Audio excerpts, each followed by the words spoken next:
प्रतिष्ठित हेले दीघा जगन्नाथ धाम रे जगतरनाथ जगन्नाथଙ୍କ चतुर्धा मूर्ति।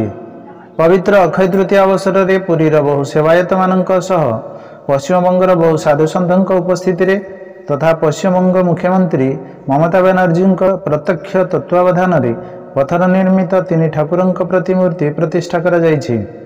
एथिरे जोग देबा पई ममता सरकार 6000 अतिथि को निमंत्रण करथिले।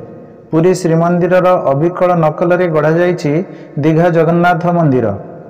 राजस्थान गुलापी बाली पत्थर रे श्रीमंदिर को नकल करा जाई मंदिर सहित सिंहद्वार, व्याघ्रद्वार, हस्तीद्वार, अश्वद्वार, भोग मंडप, नाट मंडप, पवित्र गर्भगृह, लक्ष्मी मंदिर, पाकशाला आदि राजस्थान 800 कुशली कारीगर द्वारा 20 एकर जमी रे और 250 कोटी टंका व्यय निर्माण होइछे। मंदिर 2019 मसीहारू मंदिर निर्माण पवित्र अक्षय तृतीया अवसर रे एहार शुभ उद्घाटन होइछि।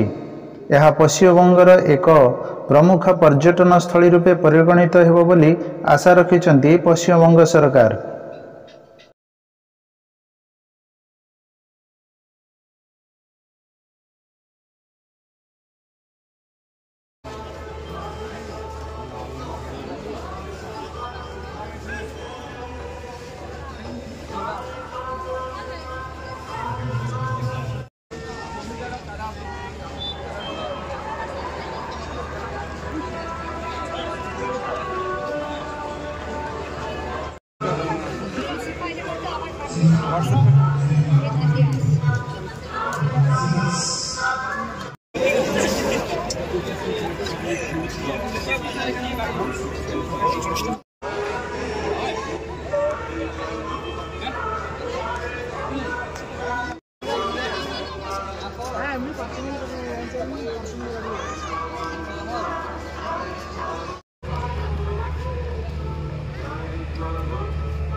आपणଙ୍କ प्रिय संपर्क लाइव।